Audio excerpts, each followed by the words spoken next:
What's up? It's your girl K.Honesty, and I'm about to review Power Book 2, Ghost, Season 2, Episode 4. So if you haven't seen the 4th episode of Power Book 2, Ghost, Season 2, turn this video off, go watch it, come back and watch this video. Anything I say, my opinion, my thoughts, does not reflect anyone or anything associated with the show. These are my thoughts and expressions coming out of my mouth. Anything I say, oh no, I just said that. Yeah, anything I say is coming out of my mouth. Not expressed by the show. What else do I usually say? Oh yeah, I'm not a public speaker. And I be high most of the time. So I will tend to stutter, pause, try to regain my thoughts. Looking over here to my notes to make sure that I know what I'm talking about. And I'm on point what I'm talking about. Things like that. And this was a long episode, so I know I'm going to probably be looking at my notes a lot. But yeah. And yeah, I talk a lot. So I got my water bottle. Kind of still frozen, but I let some hot water run in for a little while. So I got a little bit. And it'll melt as I sit here and talk and smoke and stuff. I initially had already started recording, but then I recorded on my iPad and the damn storage was full. And I don't know how to like connect videos, so I couldn't start from where I was. So now I just got to start over. I'm on another iPad that I just got, so I know that I don't got no iPad storage full or whatever. I was in the middle of smoking and I was talking so good and everything, but guess I got to start over. Last chance, if you haven't seen the 4th episode of Power Book 2 Ghost Season 2. Turn this video off because I'm about to spoil the entire episode. I do like to grade the episodes before and after my reviews. And I'm going to grade this episode like an A-. Because it was good. Don't get me wrong, it was good. It just like, it ain't getting that plus from me. It was an A-. It was good though. So the first scene, business booming, you know, Tariq and Braden. They at Weston Holdings. Everything seemed to go copacetic. Effie, she at the little fake coffee house / warehouse where they running where they bagging the drugs up at, and she getting on one of the dudes. He bagging it up wrong. She's like, man, I told you if they order an eighth, it's an eighth, not an 8-ball, something like that. She was telling them. So she like, yeah, she telling them that. So Tariq, he texts Kane and he like, yeah, Kane, we good on our end. So make sure you got your half Anoma's money because we good over here. So he texts Kane, and Kane is with Drew, Lorenzo, Monet. They walk in. Lorenzo got blindfold on Monet's face, like it's a surprise. So they get to the surprise. Lorenzo take the blindfold off. It's a mural of Zeke. So Monet like, oh, look at my baby. So then Diana run up. She's like, sorry, I was late and stuff at school. This, that, and the third. So then Whitman comes up. So Monet like, what the fuck are you doing? Like, you keep arresting my family, this, that, and the third. He tried to walk up. Lorenzo like, well, hold up. And Whitman like, man, I want you to try something. Like, I get you arrested so fast. Some threat he said. So that's when Monet was like, you can't do shit. Like, oh yeah, I realized that I'm just gonna keep cursing because I don't think I don't think they fine you for cursing until your followers and subscribers and stuff get up there to like the thousands. So I think I'm good. I only get like 5 views, got like 12 subscribers. So I think I'm good on the cursing for now. Until my stuff get higher up, if it gets higher up, that's when I probably got to stop cursing because they'll flag me or whatever. But yeah, so Monet like, you ain't going to do shit. Like, you can't do shit. Like, you got suspended. And she's like, she's like, you think I ain't know about your suspension? Whitman make a little face. So Whitman was like, yeah, I might got suspended. He was like, well, yeah, that gives me more time to follow you around, like to see what's going on with you. That gives me more chances. That gives me more time on my hands to watch you. So that's when Monet was like, you looking for something you ain't gonna find. You ain't gonna find it. He was like, oh, like Carrie. Then he was like, or like your baby daddy. So they all started to start looking weird in the face. He was like, my woman was like, yeah, you didn't think I knew that Mecca was Zeke's father. So that's when he was like, and I got surveillance of you at Dante's penthouse the night he died. So now it's like, oh shit. So Lorenzo, he asked a stupid question because in this moment Monet just said that Whitman was suspended. So Lorenzo was like, you got a warrant? So it's like, no, he don't have a warrant. He just got suspended. He's really just harassing y'all like Monet said. So Monet was like, no, he ain't got no damn warrant. So they all talk like, well, you need to step off now. So Whitman, he steps off like they told him to. So they started asking, I don't remember if it was Kane, Lorenzo, or Drew. One of them asked Monet, was like, so what's going on with old boy? Like, how long this been going on? How long he been harassing you or whatever? So Monet was like, oh, it ain't been long. Like, me and Davis, we got to handle this, that, and the third. She was like, but we do need to have a private family meeting. So they start to step off. Monet, like, she stops Diana and was like, I said a private family meeting. And Diana was like, I think that's where I stopped it on the last video. Because now I'm losing my train of thought.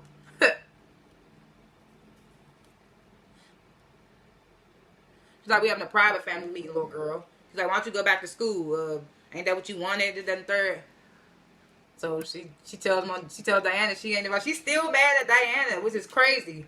Because, like, it ain't like she think. I feel like she's still mad at Diana. She got to be. Because even though Diana did kind of play a part in Zeke's death. Like, she looked in the bag after they told her not to. She put that stuff in Lorenzo's head, made him go to the hangar, shoot it up, eventually shoots Zeke. So she kind of is playing a part in that. But Monet don't know that. Because Monet don't know yet about the whole situation with Lorenzo and Zeke and all that. So Monet is just only mad at Diana still because Monet dropped the bomb on that bomb-ass episode, that dinner table episode, where she dropped the bomb saying that Zeke was Monet's son. So Monet still heated at Diana about that. So it's just funny that she's still beefing with her daughter about that, though. Like, Zeke would have been found out. And then it's like, he found out, and now y'all was getting to a good place before he got shot. He showed up at the jet when he wasn't going to at first. So it's like, y'all would have got to a better spot. And it's like, she's still mad at Diana. But it's like, I don't even care because I don't like Diana's character anyway. I ain't like her ever since that episode where they told her not to look in the bag. And she looked in the bag anyway. And she told Lorenzo and it caused him to go do that. That's when I stopped liking Diana. Because I loved Diana. Especially that scene where she dropped the bomb at the dinner scene. That was like one of the best episodes of this spinoff. But now I don't like Diana. And after like last episode where she went to Effie and was like, I see you talking to Tariq and you told me to stay away from him. And I was like, you saying you coming off like super jealous and looking corny. But like I said, I just don't like Diana. But it's like, it's messed up that that's what Monet is like mad at Diana for. So the Tata, they in the bar talking minus Diana. And Monet was like, look, Whitman ain't stopping shit. She asked Kane what's going on with the business. So Kane tells Monet, like, Noma gave us so much weight, we had to get some outside help. We had to recruit some outside help. So Monet was like, who is it? So they pause for a minute. Then they tell her it's the Castillos. So, you know, Monet, she looking like, what the fuck? Like, the Castillos, really? So Kane like, look, man, it's the quickest, easiest way for us to get Noma her money. Monet was like, man, fuck Noma. Like, Frank's wife, his widow, like, she still think that we had something to do with Frank's death, which they did, but she's like, she think we killed Frank. So she was like, you don't know what she could be feeding her boys.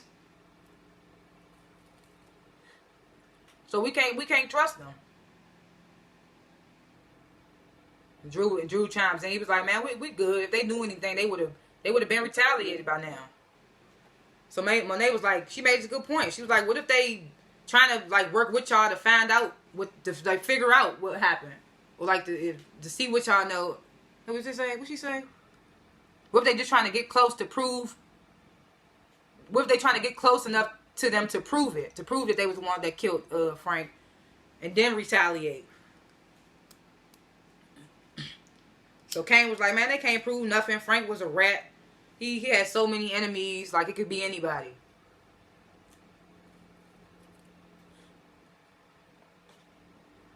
So Lorenzo, you know, he still got that weight over him by Kane. So Kane still got that secret over his head. So, you know, Lorenzo riding with anything Kane say. So Lorenzo like, yeah, Kane is right. What'd he say? He was like, yeah, they ain't got nothing on us. When they was like, man, it's still too risky. She was like, shut it down now. Kane was like, nah, this the best solution to getting Noma her money, basically.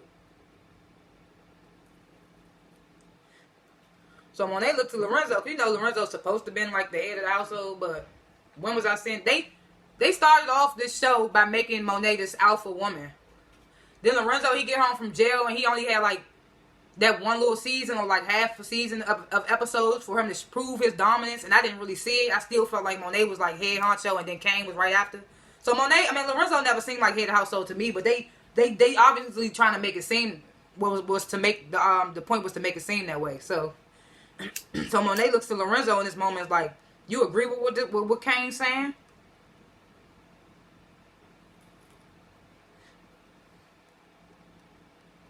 You know, Lorenzo, he like, I do. He's like, this working for us right now. Like, he's like, but if we sense anything suspicious, I promise, babe, we're gonna shut it all down. If we sense anything suspicious coming from the Castillo, we're gonna shut it all down. So Kane like, all right, Lorenzo, we gotta roll out. Monet was like, basically like, we ain't done talking. Kane like, Lorenzo like, babe, we do gotta bust a move. Like, I promise we'll talk later. Like, basically, everything Kane say, Lorenzo got to ride with it. So they leave out, Monet like, what the fuck is that about? So Drew like, I don't know, man. They been acting super weird lately. He was like, Kane to tell Lorenzo to do something, and Lorenzo would come to me and tell me to do it. Monet was just like, man, they asking for trouble, man. Especially with Whitman, like, sniffing around. Yeah, she right. But they don't care. Noma's threatening to kill their peoples. So who they gonna try to work to please more? Whitman or Noma? So Jenny and Sax, they at dinner. Jenny pulls out this file, like, oh my God, you don't know I had to bend over backwards to get this Rollins case file, whatever. So Sax was like, oh really? No, he was like, no, say it ain't so.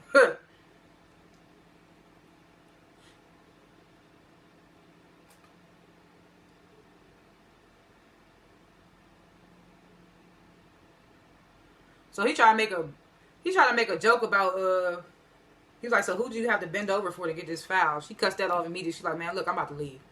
She's like, you need to be trying to find evidence for the Rico case. Cause she was like, I'm about to leave. And he was like, no, don't leave. She was like, man, you need to be trying to find evidence for the Rico case. So he was like, but yeah, I need this too because like Davis needs me because I got connections in the DA's office. He was like, don't you want to tie Davis into the Rico case? And she was like, yeah, but the fact that that you told Davis that you could get his brother out without implicating him was like a big ask. Sax was like, but if I can pull it off, Davis will trust me more, and then I'll get into the room. So as he says the room, he's showing Jenny the picture he took of Monet, Tariq, and Davis in Davis's office. So Jenny was like, okay. The three of them in the same room. I could work with this. So I think that's what she said. I think this was exactly what she said. She was like, this is a good start. Yeah, she's like, this is a good start. She was like, maybe we should just arrest Davis for the murder that his brother took the fall for. And then we could probably flip him and get him to turn on Tariq and Monet. So, what did Sax say?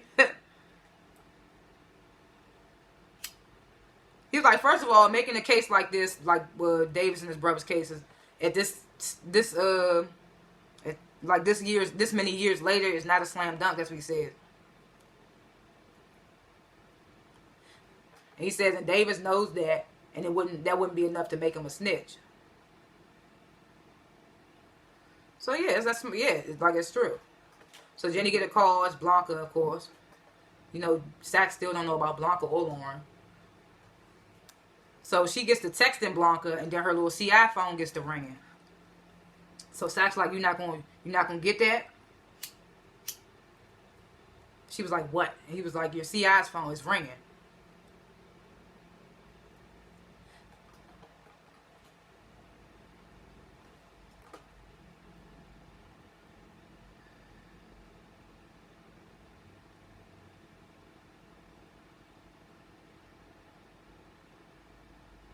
Oh no, before that.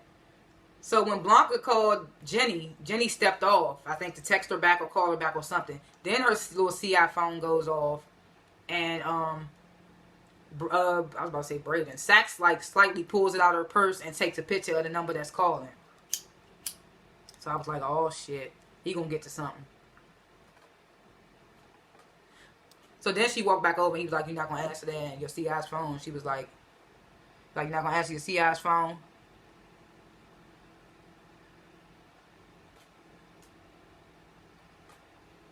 So then he was like, since when does the,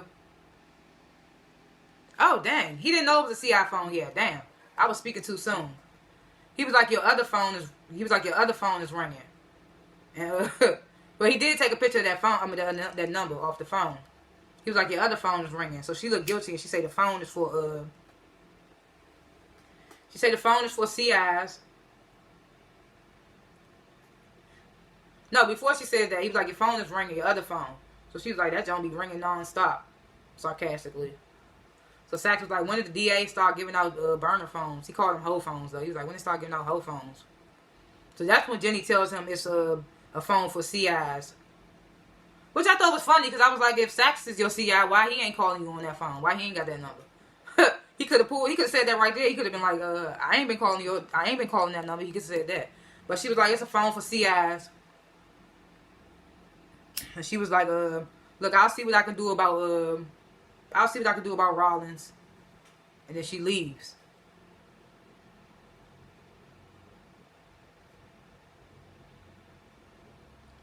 But I feel like that was something from last episode, but it wasn't. Okay.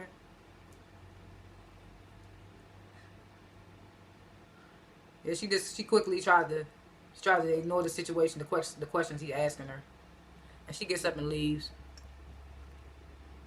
So then we get to this quick little scene. Can we just celebrate?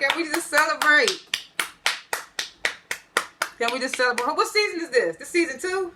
I don't know. It feels so long, but Tariq finally has a car, ladies and gentlemen. Tariq finally has a car. Oh, my goodness. He got a nice little blue Porsche. So Drew admiring the car. He like, oh, this you? Him and Braden and Tariq hopping out. Braden like, this you? Tariq like, yeah. He's like, he upgraded from something to a Porsche. I was like, I don't care, nigga, you got a car now. No more running and walking around and all that. That's hilarious. That became like a whole thing. Like, Tariq never had a car. It was hilarious. Nigga got a car now. So Drew, Tariq, and Braden, they was already at the warehouse where they pick up the product from Norma's people. That's where they was admiring Tariq's car and all that.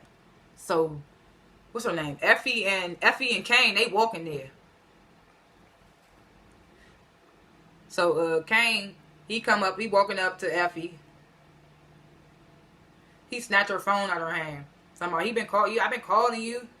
Why you ain't been answering all that? She was like, you ain't my nigga, but I need to be answering your calls for. So Kane was like, man, I just wanted to thank you for what you did. So she was like, what you talking about? He was like, you saved our ass by killing Lauren. So I knew that's what the fuck he was calling Effie for in the end of the last episode. Braden ain't have to say shit. I don't know what made Kane know. But it's like, who else Braden be with besides Tariq? Effie. Who else would be down to do the shit? Effie. Who had motive to do it? Effie. Effie wanted Tariq getting Lauren out the way. Motive. Even though that wasn't supposedly her motive for doing it. It was because she snitched. I mean, which is a motive too. She snitched. Effie was implicated too. So he was like, yeah, you saved our ass for killing Lauren. So she immediately like get on the defense. She's like, what the fuck? So she was like, that's cap. She was like, who told you that? She put that's lies. I don't say that's cap. That shit started in ATL and I'm from DC. She was like, that's cap. She was like, who told him? She was like, who told you that? She was like, he was like, it don't even matter. The point of the matter is, the fact of the matter is, Braden ass was supposed to do it. That's when Kane get the, Kane secretly, I don't care what nobody, Kane secretly wants Effie. He like a down chick like that. I wonder what the age difference is between Effie and Kane. But she grown because she in college. So, I don't know. But she feeling Tariq for real. You can see in this episode, like, she feeling Tariq. I don't know, I'm starting to trust Effie a little bit. I ain't trust her at first, but I'm starting to, okay.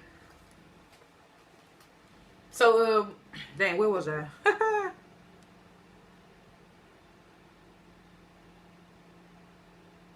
Yeah, so he get the, so he was like, Braden should have did that shit for real, not you. So he get the, why would you be with somebody that put you in that position? And I was in my head like, nigga, if she was with you, you'd probably be in the same position. I don't know, though. I don't know if Kane would get her to, like, catch a body. But he was like, yeah, why would you be with a nigga that put you in that position? Because she was like, ain't nobody put me in that position. She was like, it was complicated for Tariq because that was his girl at the time. She said that was his bitch, but, you know, they try to make that seem as hood as possible. They try to make Effie's character seem as thug as possible, so she say bitch. But she was like, it was complicated for Tariq because that was his girl. And Braden is loyal, but he just can't do shit like that. Like, he ain't, what she say? He ain't want to smoke. Yeah, she was like, he ain't want to smoke. So Kane, he loving hearing her talk like that. He looking at her like, ooh, that shit was low-key turning him on. So he get the, what did he say? Nobody sent her Braden. Yeah, Braden didn't want to smoke. So Kane was like, yeah, you looking out for the team. You a real one for that. So, Effie was like, you and me, we are not a team. She was like, she did what was best for her. And everybody benefited from it. That's what she said. I did what was best for me, and everybody benefited. Everybody just happened to benefit from it. She was like, it was actually wrong, and she didn't even want to do it. She was like, it was wrong, and I didn't even want to do it. She was like, well, it is what it is. Kane was like, man, I should tell Tariq he got a winner on his hands. And Effie was like, oh, you ain't telling him shit. Like, no, you ain't telling him nothing. She was like, he ain't ready to hear that.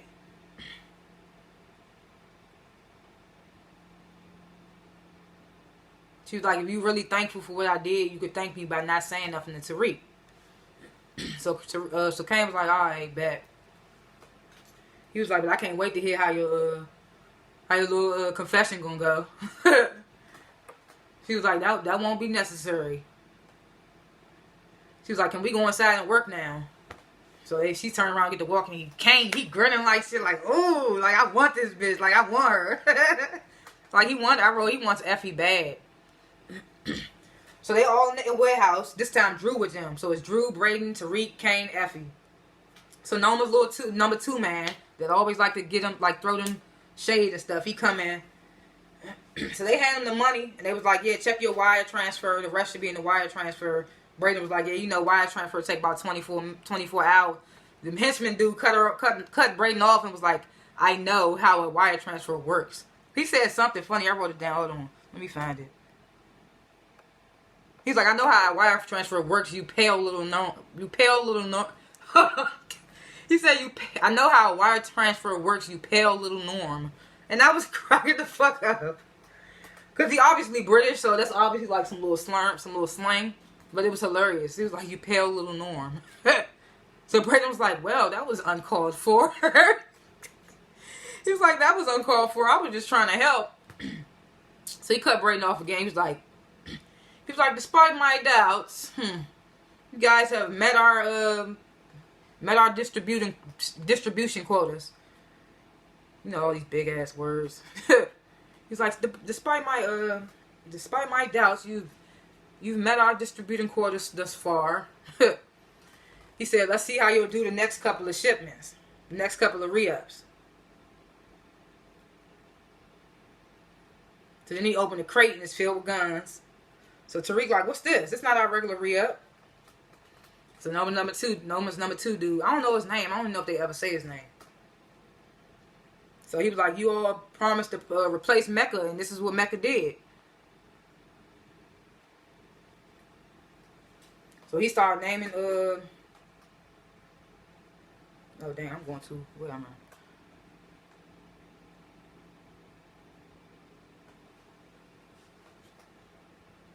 Oh no, when he opened the crate though, and it was guns, Tariq was like, what's this? It's not our usual re-up. So that's when the number two dude was like, you're very observant. You must be the brains of the operation. You must be the brains of the group. So he very sarcastic too. So he says that the guns are an addition to the re-up of the drugs. He started naming all the guns. So Tariq get this is not us. Like our infrastructure is for moving weight, not guns. We don't do this. So number 2 was like, you all said that you could, you all promised that you could deliver like Mecca. Well, this is what Mecca did.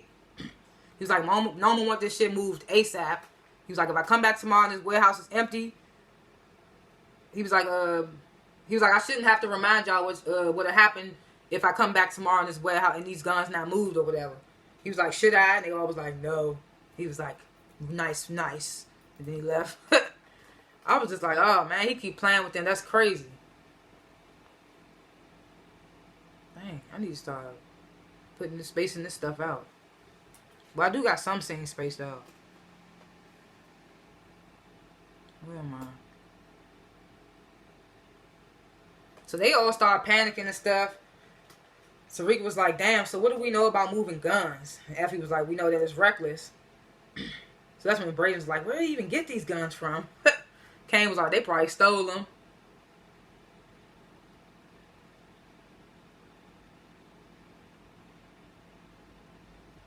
So Tariq was like, man, why don't we just pay her out of our pockets and keep the guns?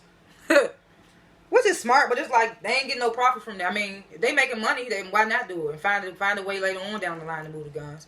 So that wasn't a bad idea. So Drew was like, we can't cover the cost. He was like, we can't do that. So Kane was like, man, y'all just, he was like, you let us worry, me and Drew, we'll worry about the guns. He was like, while y'all handle things on Wall Street, but he called it Pussy Street. He was like, while y'all handle things on Pussy Street. So everybody is stepping off, but Effie stops Braden for a minute. She was like, what the fuck? I knew you couldn't keep your big ass mouth closed. So Braden was like, what are you talking about? So Effie was like, she's like, I knew you was gonna fold. I knew you was gonna fold, and you told Kane about Lauren.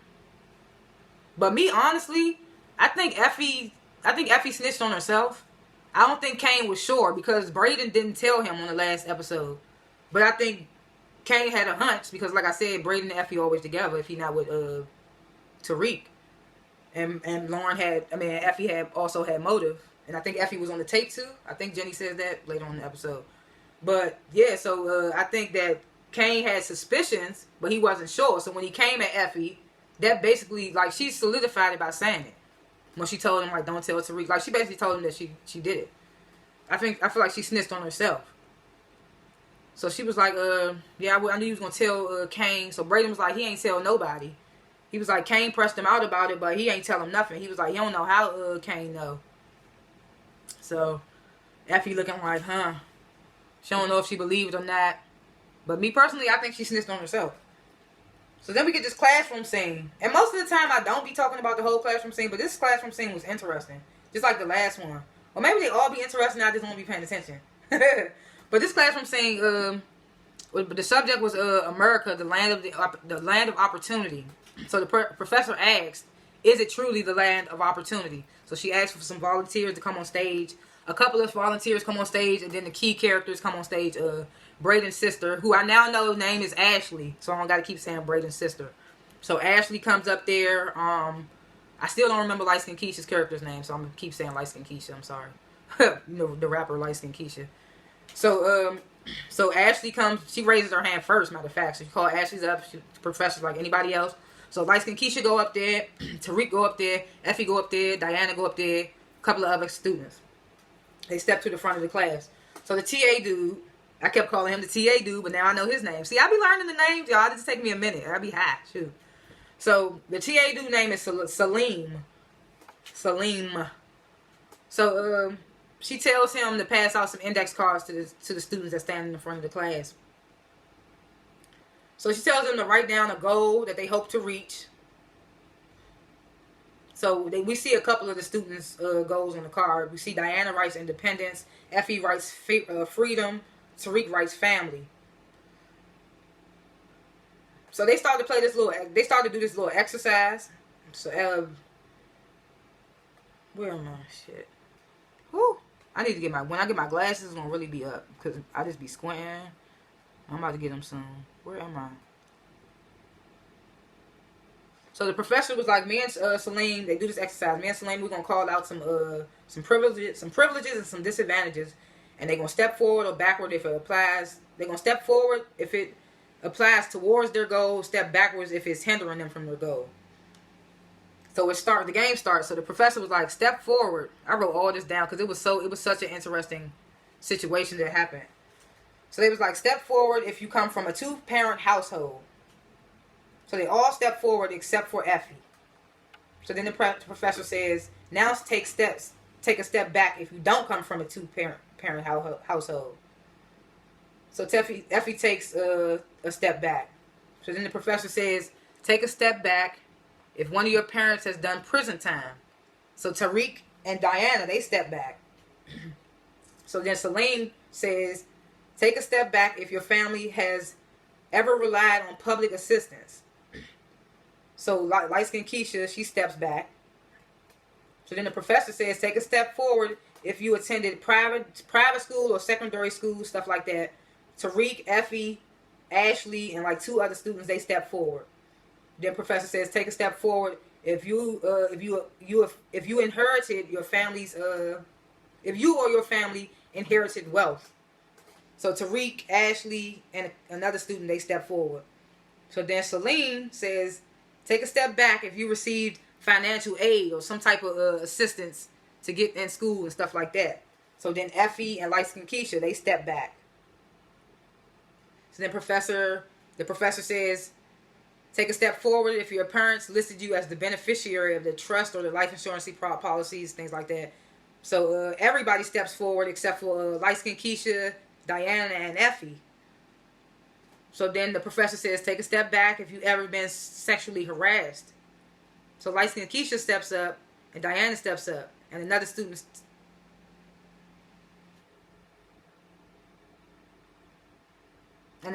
steps up, yeah. So then professor says, that includes catcalling too. So then the rest of the females step up too. No, she says take a step back. My bad. She says take a step back if you've ever been sexually harassed. Light-skinned Keisha, Diana, and another student, they step back. And then she says that includes catcalling too. And then all the girls step back. Then Salim says, take a step forward if one of your parents, one or both, take a step back. No, shit. Salim says, take a step forward if one or both of your parents completed college. So only Ashley and another student step up. And then professor says, now look at where you landed. Look at where you landed. So they all looking around, seeing where everybody at. Effie like super in the back. Tariq kind of like towards the front. So she like, look at where you landed. She's like, look around. So she said, this is where you start in terms of reaching your goal. And she says the question that they ask have less to do with like their achievements and everything to do with their family history and their zip code, where they come from, what they were born into. So then she asked everybody their thoughts. So like I said, Effie all the way in the back. So Effie was like, just because I started here doesn't mean this is where I'm going to end up.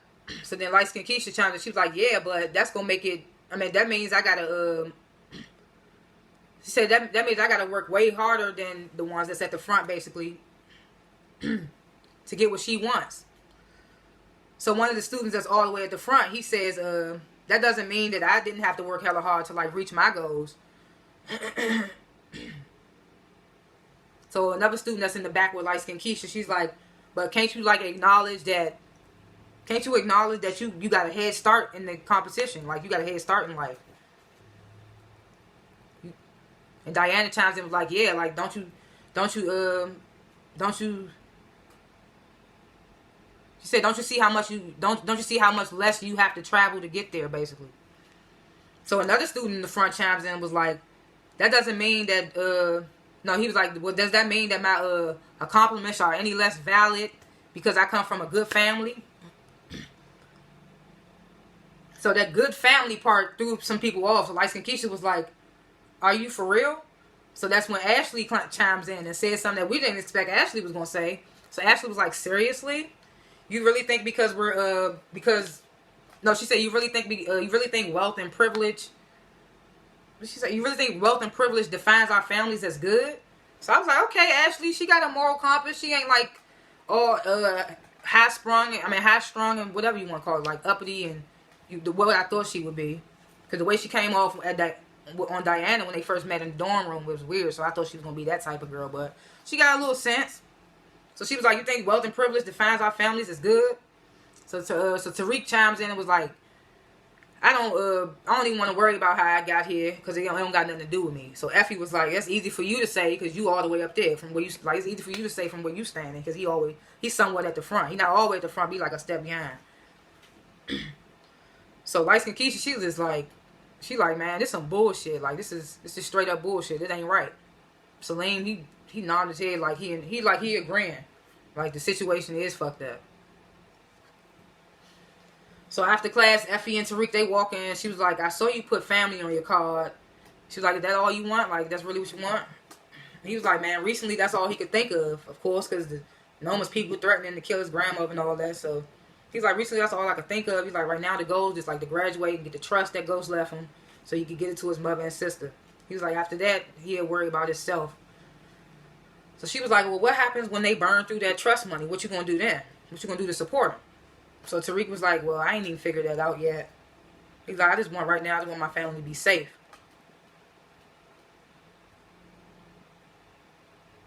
Effie was like, man, when you in this type of lifestyle, your family gonna always be at risk. Like, you should know that. She's like, the best way to protect them is to just quit. So Tariq was like, that's what you got in mind? So Effie was like, yeah, like, she was like, this was only for me to like stack money and to get through grad school, like stack money for her to have and to pay for grad school. So she was like the robotics program in Cali is $50K a semester. So Tariq was like, ooh, $50K. So Tariq was like, you really gonna leave and go to grad school in Cali? So Effie was like, yeah, I'm going legit.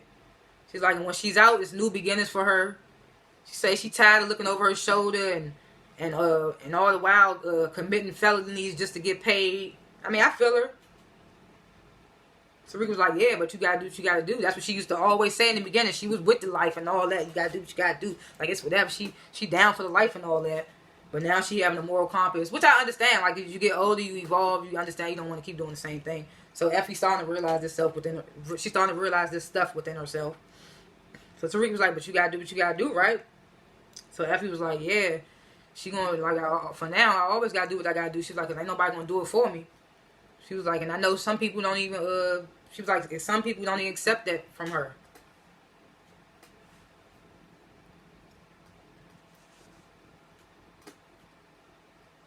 Yeah, she said not everybody accepts her for it, though. The fact that she gotta do what she gotta do. It's always been that way. She says that. It's always been that way. It's like not everybody accepts her for it. It is what it is. So Tariq was like, look, if anybody gets it, then you know it's me. I know how it feels. He was like, you know I accept you. And she was like, you do? Look on his eyes, oh, you do? You accept me? He was like, of course, you know. So she feeling the way, like, you know how Tariq make her feel. She falling for Tariq. I don't know if they said I love you, not yet, or whatever. But so in this moment, she feeling like she want to come clean. So she's like, man, Tariq, I gotta talk to you about something. So I'm thinking, oh, she about to really tell him that she killed Lauren right now, like in the middle of campus, like they ain't sitting nowhere. But she was like, I got something to tell you. I gotta talk to you about something. So he was like, what's up? But then he get a text message from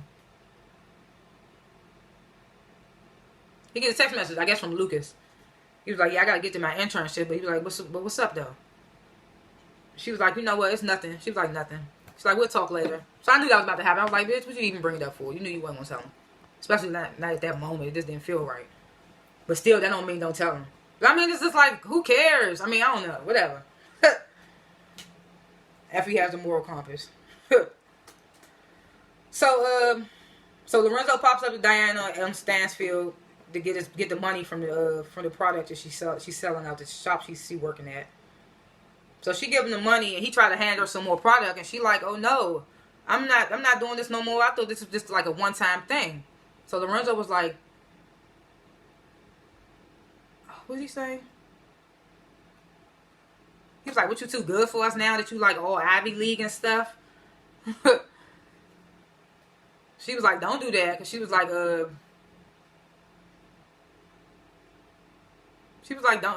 do that. Like, don't I get to make decisions about my life and what I want to do in my life and things like that.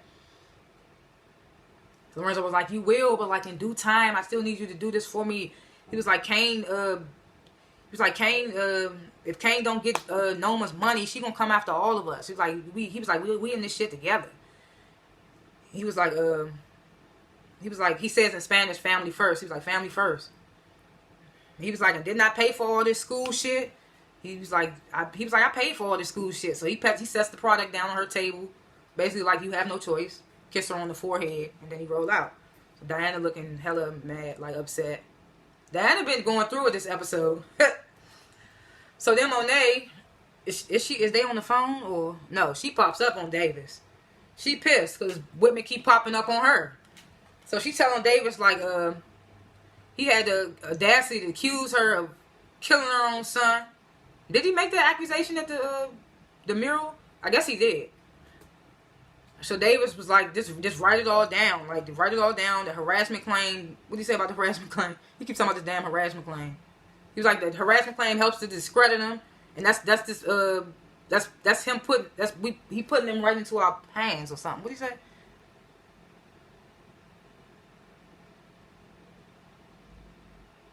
Yeah, he said the harassment claim helps to discredit him, and they're pushing harder will only hurt him. Says he playing right into their hands, like he doing exactly what they want him to do. So Monet was like, man, that's not easy. It's easy for you to say because you ain't the one getting harassed. So Davis was like, man, we just got to find a way to, like, maybe we should get you some type of alibi to throw him off the scent. So Monet was like, man, he ain't going to believe shit that come out of my mouth. He going to know I'm lying. But, you know, she said he going to know it's cap. I'm the side of the cap. So Davis was like, that's why you not going to say nothing. Diana will. She was like, Diana. And Davis was like, whoa, man, what y'all beefing? So Davis get the... He said, look, Whitman clearly has been like watching your family. He been watching your family drama, which helps. So he was like, Monet was like, yeah, but Diana though? And Davis was like, well, she's the only Tejada without a rap sheet, so she looks like a civilian to Whitman. She was like, she can appeal to Whitman. She was like, he was like, he'll give her the bare minimum at best or something like that. He's like, he'll give her the time of day at bare minimum. So Monet was like, yeah, so while Diana telling Whitman we could break into his place. So David was like, what? Excuse me? Because you know, Monet always on criminal time. She's thinking like a criminal. So Davis thinking like a lawyer. A criminal lawyer at that, but whatever. So he's like, excuse me? So Monet was like, man, I need to see all the documents he has on my family. Like, she was like, and I know they at his place because he's suspended. So I need to get in this place.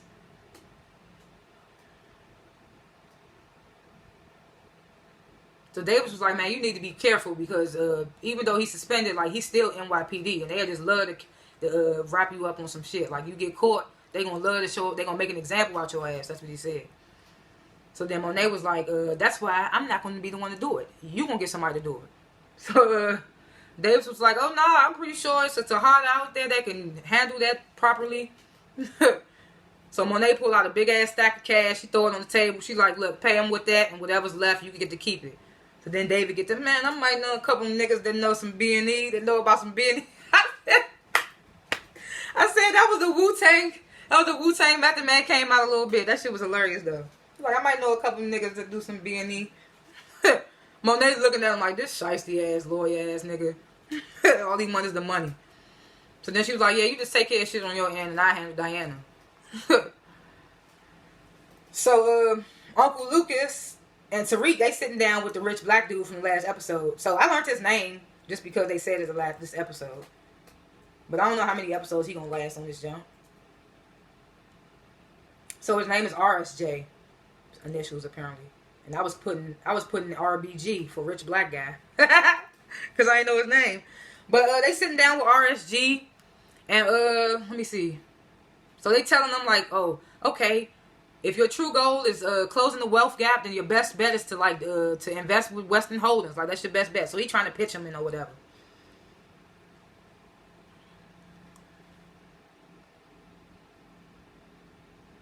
He was like, yeah, we got the highest return rate on Wall Street. And the black guy was like, RSJ was like, yeah, I know.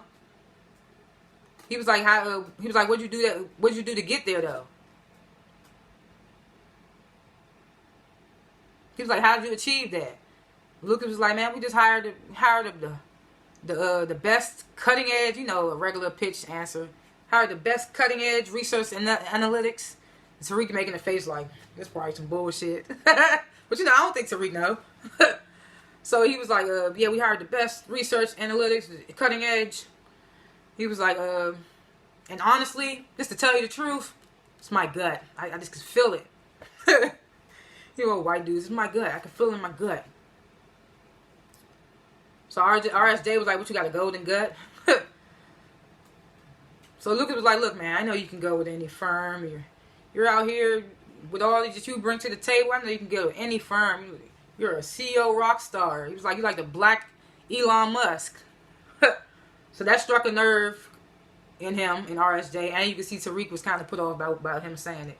Lucas low-key racist. And I didn't think I thought I was going to fuck with him because he was like appealing to Braden when Braden first got there. But damn, I'm not really fucking with Lucas. He's seeming racist. Well, not seeming. Definitely.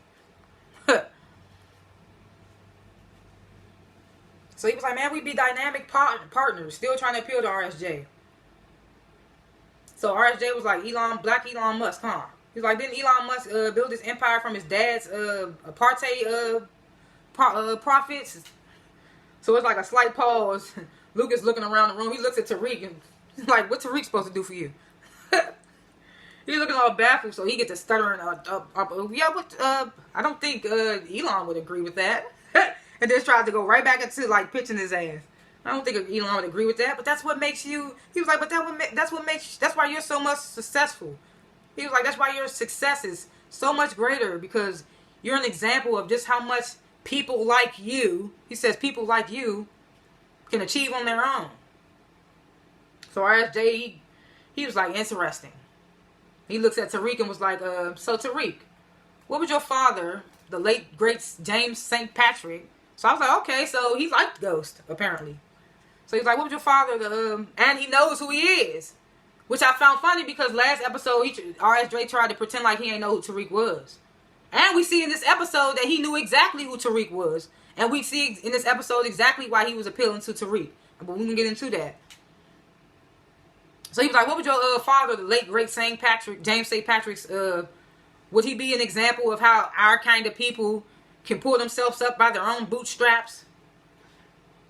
So Tariq get the well, what I think Lucas was trying to say. So Lucas cut him off and was like, look, I think we're getting a little too off topic here. Getting a little too off topic here. He's like, man, we about to scout an Italian tech company that's about to blow up. And RSJ cuts him off like, look, unfortunately, I don't think right now is the time for me to invest. I think I just need to focus more on my real estate portfolio. He gets to standing up, buttoning his suit back up, getting to leave. He was like, when my dad died, we was so broke that the only thing I inherited were good examples. And I was like, So he looks at Tariq and was like, I heard you have an estate. He was like, do something smart with it. And in that moment, I still ain't realized that LSJ actually knew who Tariq was. He was like, I heard you got a estate. I was like, oh, well, he obviously looked into Tariq after that introduction last episode, but he actually did know who he was. Probably knew he was working at Western Holdings. Part of the whole reason why he wanted the meeting with Lucas in the first place. Lucas probably think it was about him. No, it probably was about Tariq the whole time. So he was like, yeah, I heard you got an estate. And he was like, do something smart with it. Make your profit. No, what did he say? He was like, do something smart with it. You owe it to Ghost. He's telling you owe it to Ghost. Well, you say you owe it to your father, but I like to say Ghost because it's quicker. He's like, yeah, do something smart with it. You owe it to Ghost. So then he leaves. And then Lucas was like, what the fuck just happened? Lucas was like, what the fuck just happened? So Tariq was like, man, I don't know. And he's trying to play stupid, right? So Lucas was like, I think you do know what just happened. He was like, spit it out. So he told Lucas, I just think you treating RBJ like the talented 10. I can't remember what he actually said. Talented 10. I guess that's a phrase for something. I don't know what it is. He was like, it was the wrong move. So Lucas was like, what are you talking about? So then Tariq was like, well, he gave a commencement address at Howard University. And he talked about how there's so many other people out there that like him or better that that can't showcase it because of their because of institutional racism. So Lucas was like, "Where the fuck was this insight when we were in the meeting, buddy? I mean, before he was like, where the fuck was this insight before the meeting, buddy?" So Tariq was like, "Look, I'm just an intern." He was like, "You obviously just brought me along to appeal to him because I'm black, basically." He was like, "You obviously just brought me here using me as a prop." So Lucas was like, "Well, if you think that, like, show me." He was like, "It's your job to show me that you more than just that." It's like, he was like, "Man, maybe this internship isn't the right fit for you." So Tariq get nervous because, you know, he making money at that job. He's like, no, I need this internship. So Lucas was like, "Well, I will prove it and turn this whole thing around." He was like, "If you can convince RSJ to sign with Westing Holdings, then you could keep your internship." And he gets up and leaves. And Tariq's like, "Oh, man." So obviously he's going to Braden. So they walk in. And Tariq just telling Braden telling Tariq, yeah, once Uncle Lucas gets his eyes set on something, it's like a accomplished mission or die trying. And so Tariq like, "Yeah, but how I'm supposed to, like, appeal to a multimillionaire? And how I'm supposed to get him to join the team? How I'm supposed to get him on board?" So Braden was like, "Man, just dig up some dirt on him." So Tariq was like, "Oh yeah, like Tate did Sweeney." So Braden was like, "Yeah." So they both get like some alerts that they like overloaded with servers at the little fake coffee shop, or overloaded with orders. So Braden was like, "Look, I go handle that. You take care of the RSJ shit." So they dap up. So I was like, "Dang, how you gonna get this rich ass nigga?" But we see a whole bunch of things when it comes to that. Like we see how he got RSJ, and we see how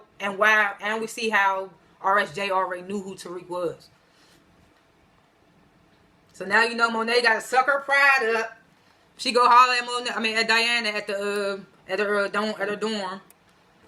So Diana was shocked. She was like, "Oh, hey." She was like, what you doing here?" Monet was like, "You not gonna let me in?" So Diana was like, "Oh, okay, of course, my bad, come on in." She's like, "What you doing here? You don't, even if you was here, you ain't gonna talk about nothing for a second. So why would I let you in?" But she's like, "Yo, yeah, come on in." So she was like, "What brings you by?" So Monet was like, "Man, shit got real." She was like, "I need a favor from you." So Diana was like, "Of course, you know." Which I was like, "Oh, okay." No, she didn't say of course. No, she didn't. She wasn't down for it. I'm tripping. It's a period right here instead of a pause, so that's probably why I got confused. Diana was like, "Of course, you need me now when shit hits the fan, but when everything good, you don't need me."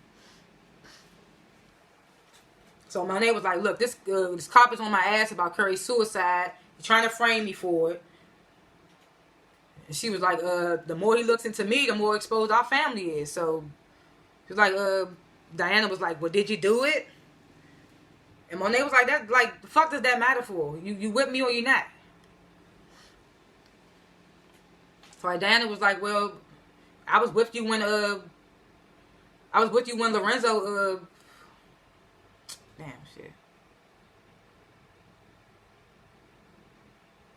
She was like, Monet was like, "Is you with me or not?" Diana was like, "I was with you when we got Lorenzo out, and I got slapped and choked around for it." So Monet was like, "Look, this Detective Whitman problem is bigger than our issues."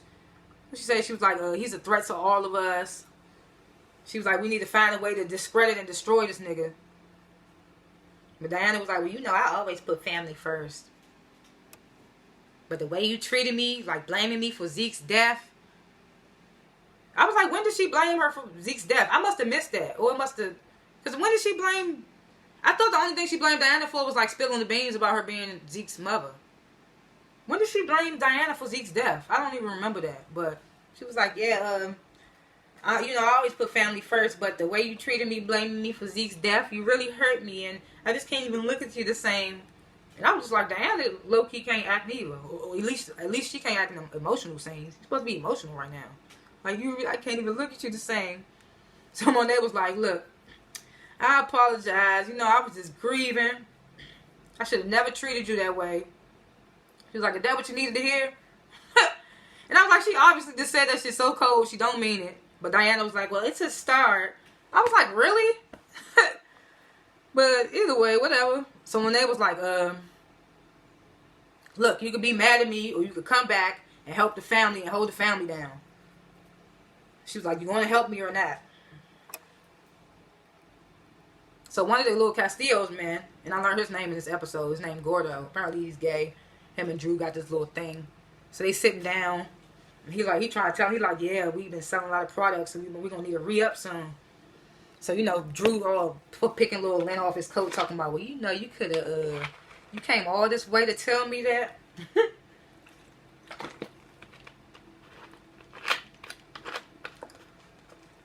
So he trying to get all close.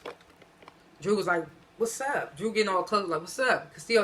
Gordo like, man, you know we play cousins.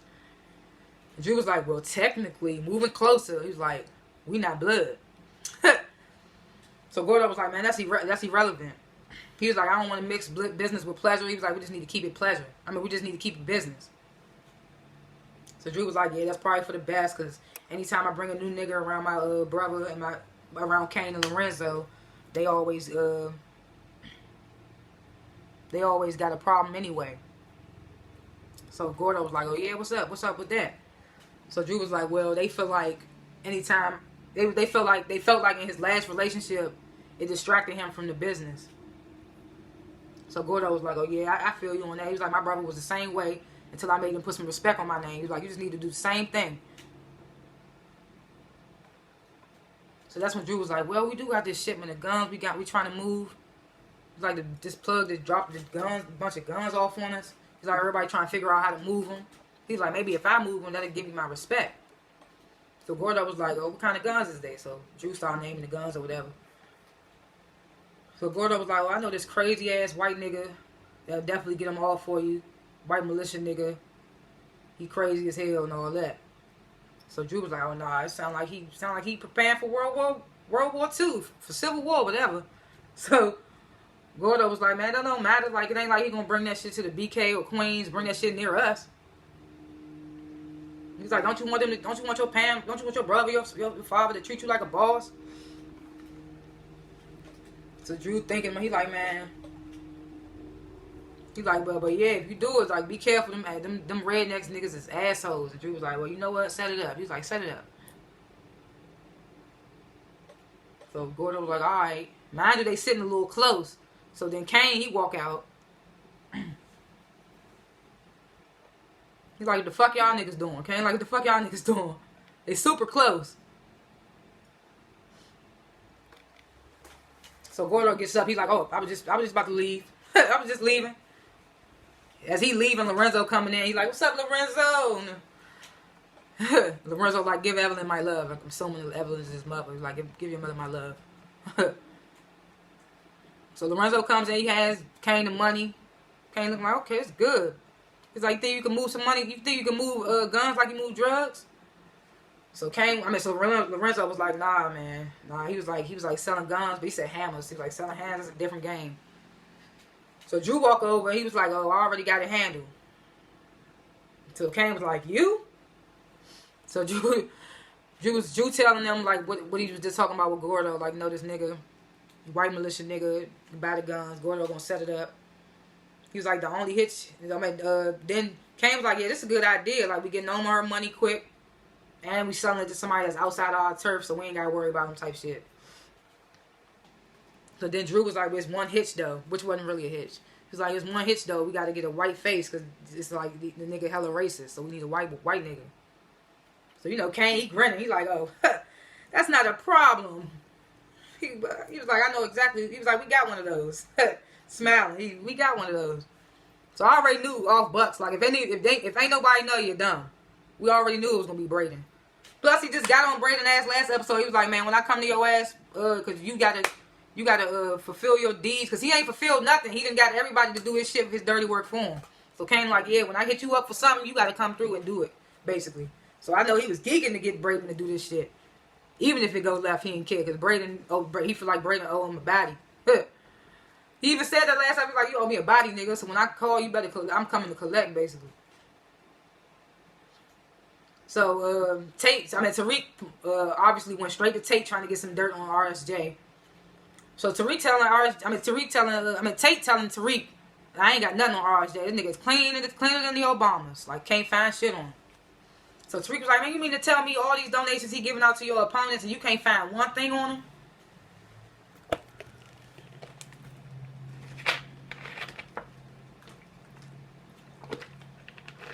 So he was like, nah, I can't find nothing, man. He was like, look, man. He was like, from my experience, RSJ like to test people. He was like, he probably put you in an uncomfortable situation to see how you react to it. And if you succeed, he'll rock with you. So that's what Tate tells him that. So Tariq was like, man, this nigga playing. This nigga like to play games. I ain't with the games and shit. So Tariq is telling you irritated, like, I ain't with this fucking stupid games and shit. So Tate was like, it's not a game. Like, RSJ is a shrewd businessman. This ain't no game. He ain't playing. He was like, and the fact that he even giving you the time of day says that he wants something from you. So Tariq was like, what the fuck he want from me? Like, what could he want from me? What can I offer to a billionaire? So Tate was like, I don't know, but you need to figure it out.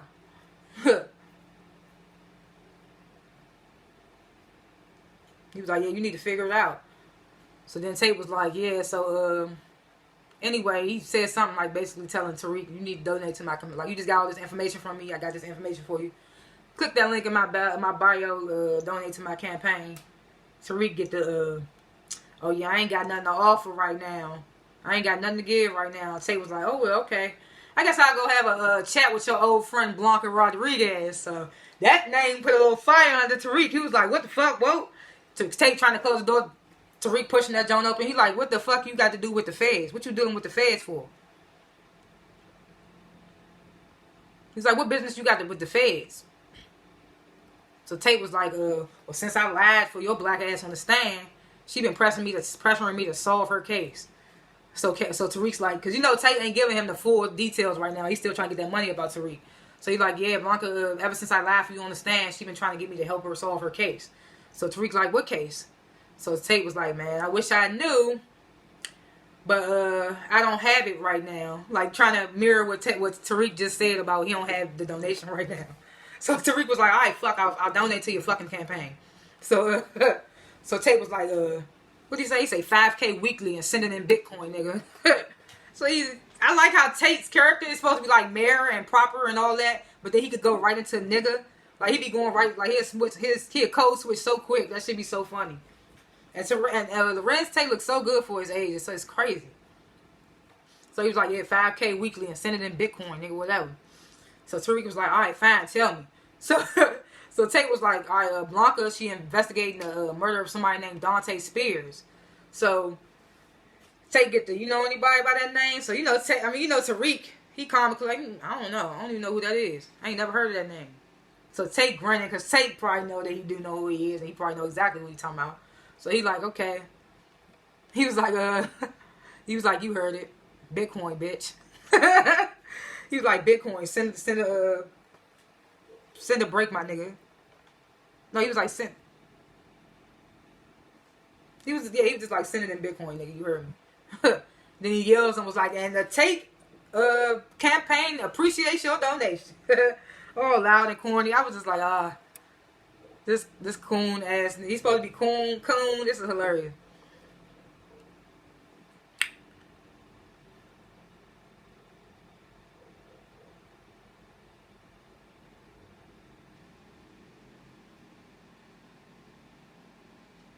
See, I felt like I said this already. Did it come into each other again? No, I must have put it together. Hold on.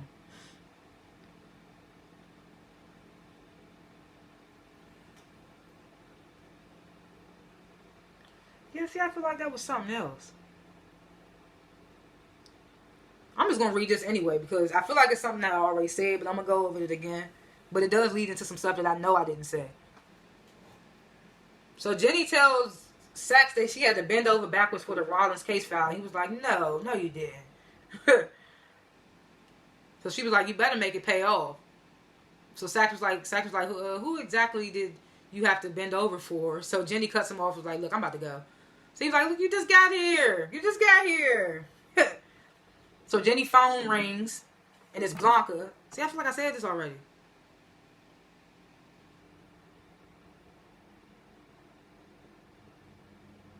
Oh, no, I didn't. I mean, I did say some of this.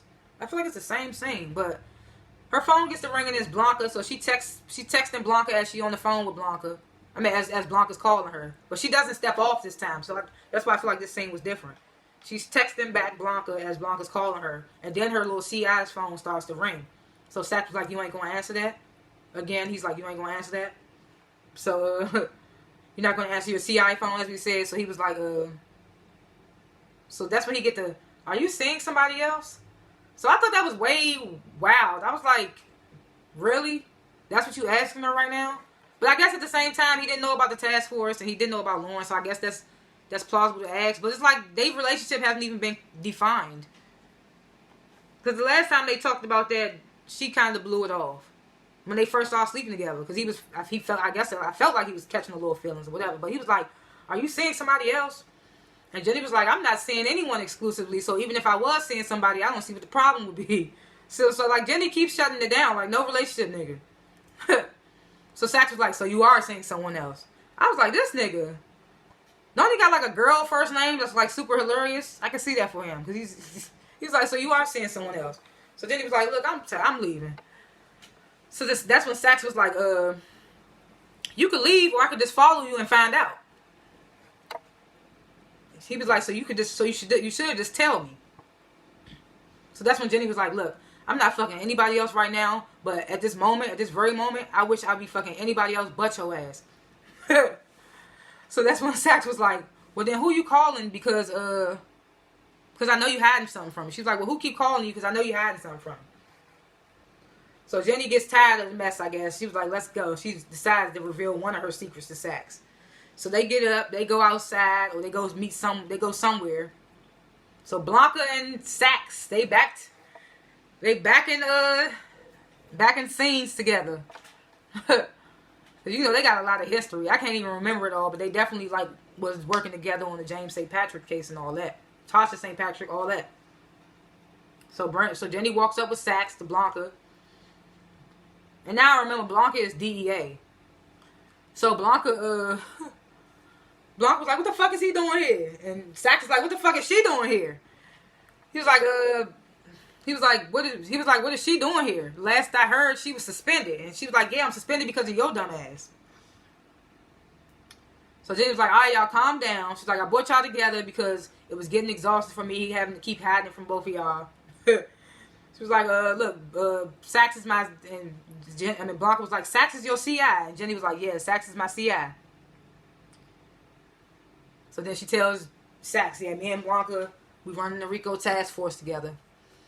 She's like, now we all just one big crime-stopping family, whatever. They look at each other like, hell no. So Blanca was like, this piece of shit is not to be trusted. He don't do nothing by the book. Jenny was like, look, I'm well aware of Sax's history, but the fact that he works in Davis's office, like he'll be able to learn where all the bodies are buried. So Sax was like, and this piece of shit will hand deliver substantial evidence proving that Davis is the concierge to Tariq's criminal enterprise in a criminal organization.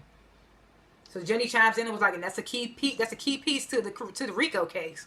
She's just trying to ride for Sax. So Sax was like, let's just put the bullshit behind us for now and let's get some bad guys. He's like, including Tariq St. Patrick.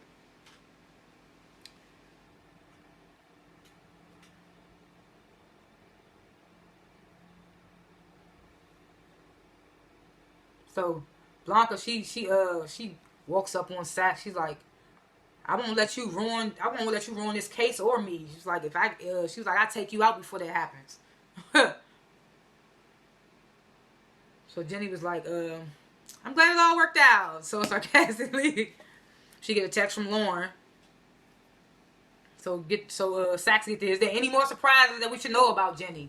Jenny was like, nope. So then they get to Jenny at Lauren's little safe house. She's like, look, I want to help you, Lauren, but you about to ruin it for yourself. You about to ruin it. She's like, you got to stop calling me with these non-emergencies. So Lauren was like, you left me here with no Wi-Fi, no family, with a can of Spam, 2 cans of Spam or something like that. She's like, you left me in hell. She's like, this is hell. And Jenny was like, well, if you want out, then you can be out. I can just close this whole case down. And Lauren was like, what do you mean out? Like, where am I going to go? She's like, Effie's probably waiting for me. Effie would probably be looking for me. So she's like, Effie, you probably be looking for me. So then Jenny was like, and Kane and Braden and Tariq, they were all implicated in that video, in that recording too. What do you think they would think about your reappearance and all that? So then Lauren was like, well, I guess I can't leave, huh?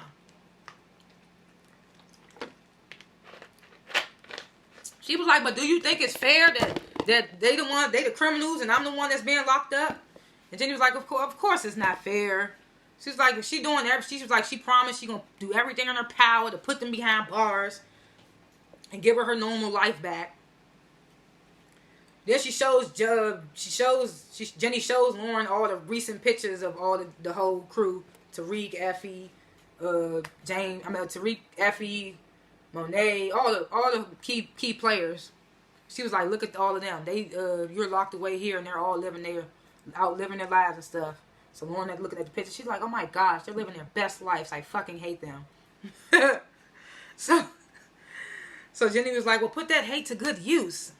She's like, I need you to find some hard evidence against them. She's like, if there any like suspicious behavior that you remember about Tariq or the Tejadas or anything that seems suspicious. Where am I?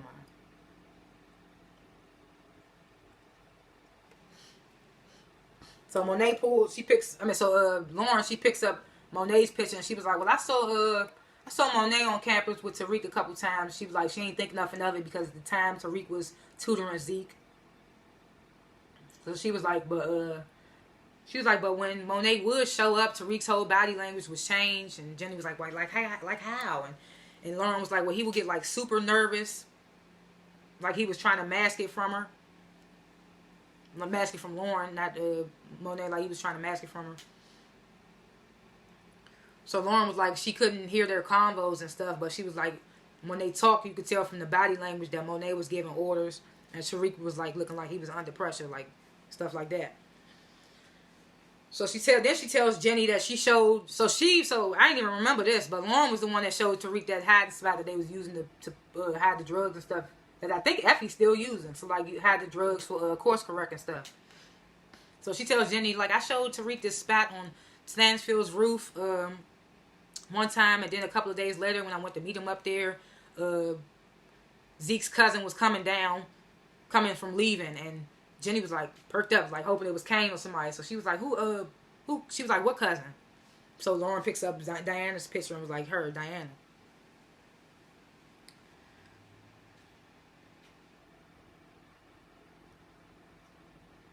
So that's when Jenny geeking ass, she pick up Kane's picture. She's like, did you ever see Kane on the roof? Lauren was like, no, just Diana. You keep trying to get the key player, but she don't know them. She keep trying to get Tariq and Kane hemmed up, but Lauren don't have anything on Tariq. I mean, she got that recording on Kane, so that's about it. So Lorenzo, he getting fed up from having to be under Kane's thumb. He come up to him, man, this got to end now. It's got to end. Kane cleaning this gun. He like, well, go tell Monet and end it then. He said, go tell Monet and end it then. So Kane was like, fuck you in my crib, demanding me to do shit for. I just love how Kane talk. It's hilarious. He got that stubborn ass, like, hood nigga mentality, which is not good, but but it's a turn on. I don't care. Plus, it kind of don't count that he fine, so. Anyways, he like, fuck you coming to my house demanding me to do shit. So he was like, Lorenzo was like, you must be forgetting that I'm the head of this household, and I built this shit, and everybody know that. He was like, my instincts are to lead and protect my family, and everybody know that. He was like, everybody gonna start to catch on if you don't let me, if you keep shitting on my plans and stuff. So Kane get the, why would I be taking advice from your ass? He's like, why would I be taking advice from your ass? And Lorenzo was like, look, I'm not going to stand by and let you destroy this family. And Kane was like, destroy this family? What did he say? You destroy this family?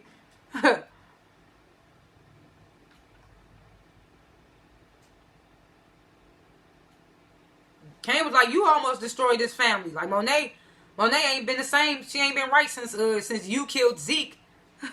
He's like, she ain't been right since you killed Zeke. He's like, and I brought you that guap and saved you. And saved your ass. I brought you that guap to take the fall and saved your ass. He's like, you should be thanking me. Lorenzo was like, man, if you wasn't my... Kane got up and was like, and what? What? You were what? Like, you were what? I own you, nigga. He was like, I ain't no child no more. He was like, once you get that through your head, everything will be copacetic. Everything will be good. Once you get that through your head, I'm not a child no more. So now we get a closer little sexual scene. Because first they were just making out. Now they in the bed.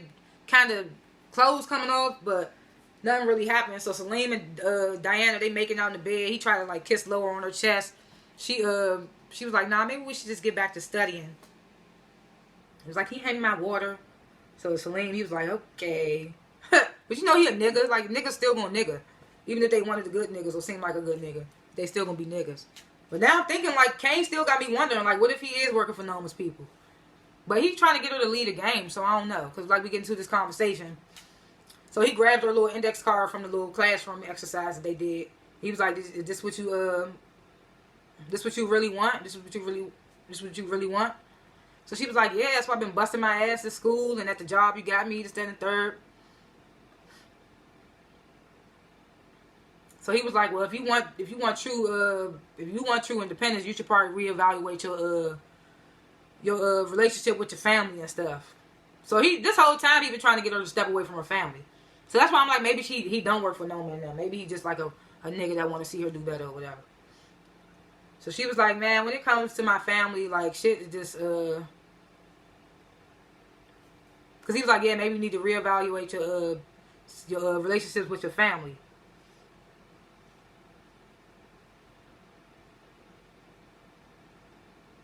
Yeah, and when it comes to your family, you need to reevaluate your relationship when it comes to your family. She was like, oh, I know what it is when it comes to my family.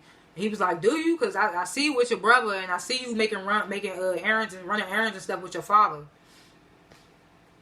He was like, what's up with that? So then, you know, Diana, she was like, well, it's shit's complicated.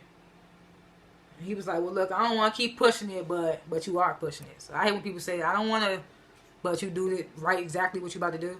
Like, I don't want to keep pushing it, but maybe the best thing for you is the part ways with your family. Like, the best parting ways with your family is the best decision that you should make, basically.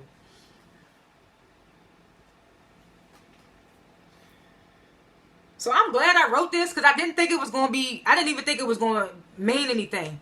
But this quick little thing, like less than 3 seconds, Whitman on the phone saying something about a partial fingerprint. That's all we got. And I didn't think that was anything, but I write everything about the show to make sure that I don't miss nothing. And I'm glad I wrote that. So he said something quick about a partial fingerprint. So then Diana, she walks up.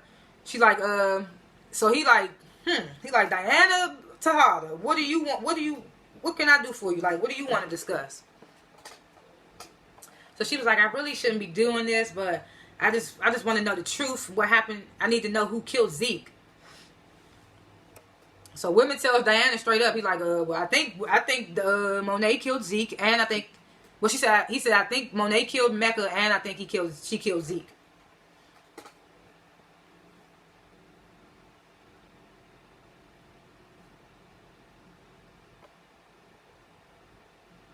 Then he hold on. Yeah, he says he thinks Monet killed Carrie. No, he thinks Monet killed Carrie and Zeke. I meant to say. He was like, first of all, I think Monet killed Carrie, and I think she killed Zeke. So then he tells her that Zeke came to see him right before he passed or whatever, and he had questions just like she has questions right now. So then Whitman flat out asked her. He was like, do you have any evidence that can prove these murders and stuff? So Diana was like, no, but she was like, no. She was like, Monet too good. Like, she's too good at what she does. She wouldn't leave no evidence behind. She was like, but I can help you prove it. No, she was like, I can't help you prove a murder. She was like, but I can't let Monet get away with it either. So that's when Whitman felt like she was really like, that's when he probably started to feel like that maybe it was a setup. But then he was like, what are you doing here, Diana? He was like, what are you doing here?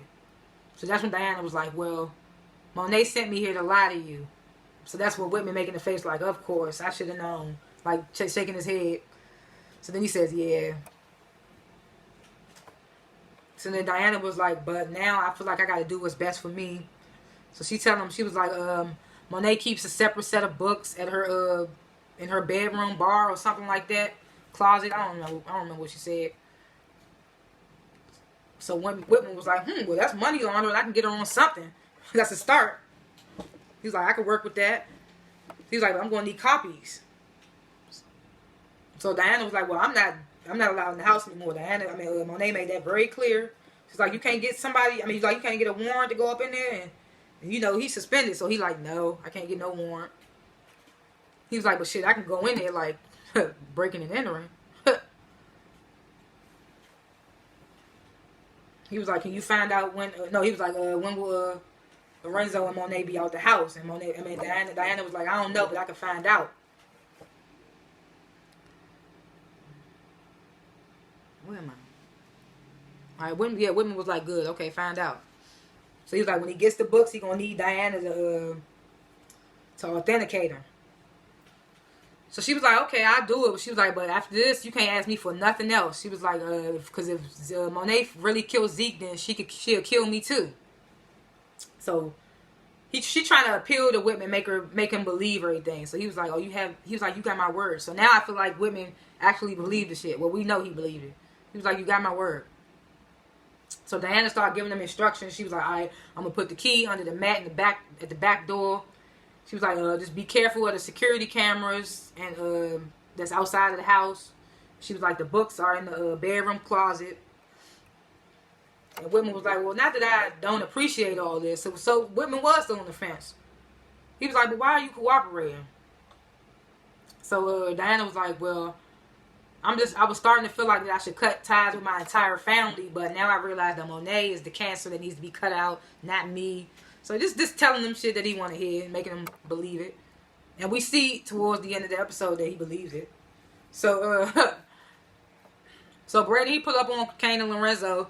This is first time meeting Lorenzo. So he's like, Lorenzo Tejada, like trying to give him some dap. Lorenzo leave him hanging. He say some Spanish shit like, who the fuck is this asshole, nigga, whatever.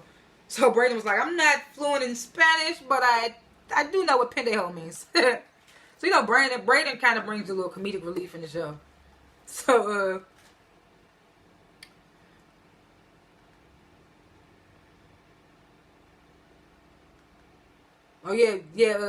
that's what he says in Spanish. I wrote it down. I didn't even know I did. Lorenzo was like, this your front man? Fucking nigga or something. Whatever he said.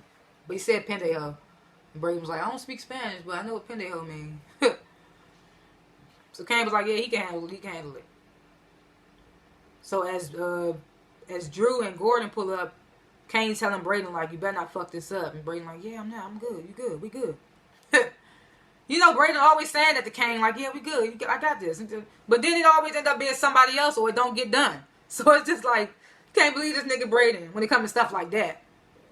But get him to some money product, he got it.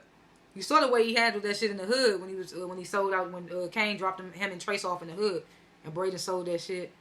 So Brayden, he know how to move and shit, but when it comes to that real murder shit, he ain't with it.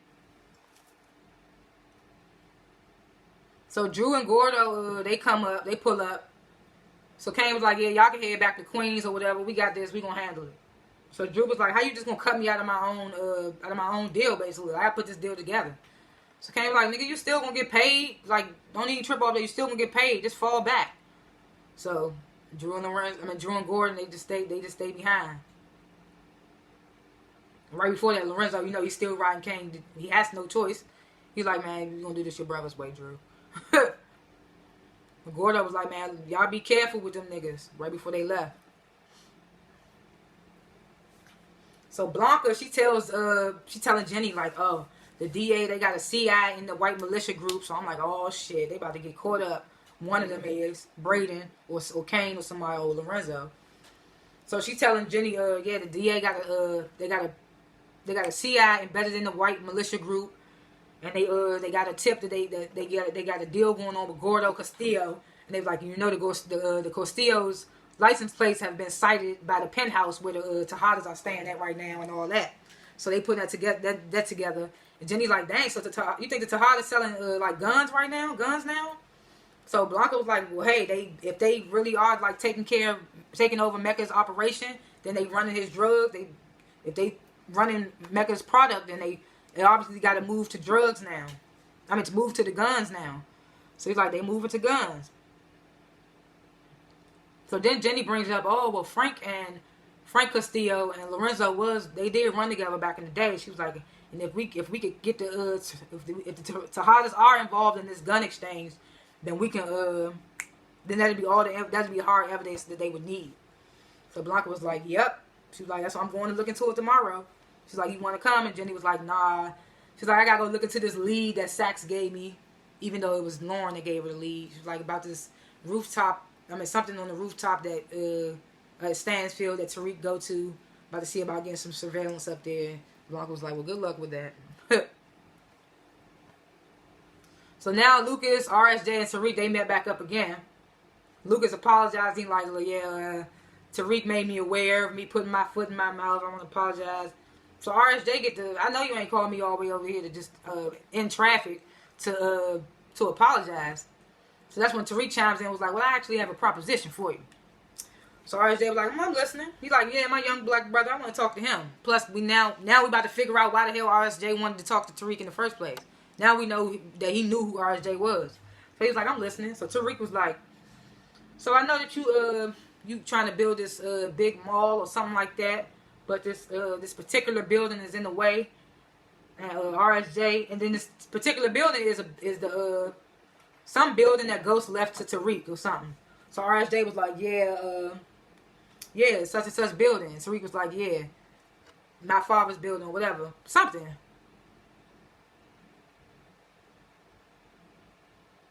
Yeah, he was like, yeah, I know you heard that. He was like, but I was told it can't be taken down per the agreement of the trust.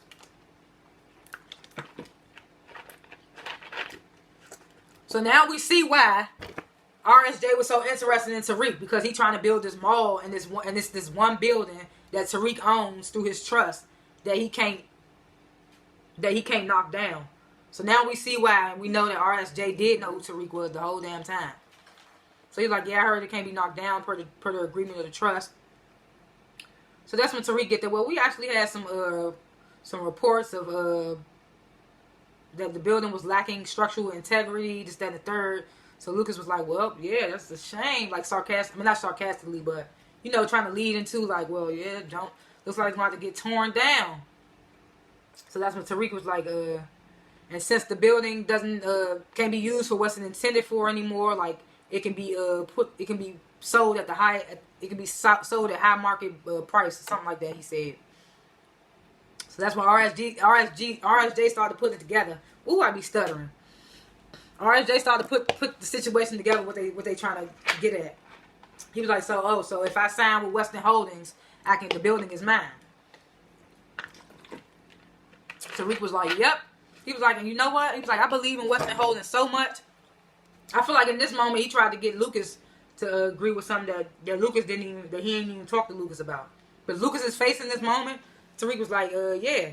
He was like, and I believe in Western Holdings so much that I convinced the executor of my estate, the executor of my trust to have his trust moved to Western Holdings.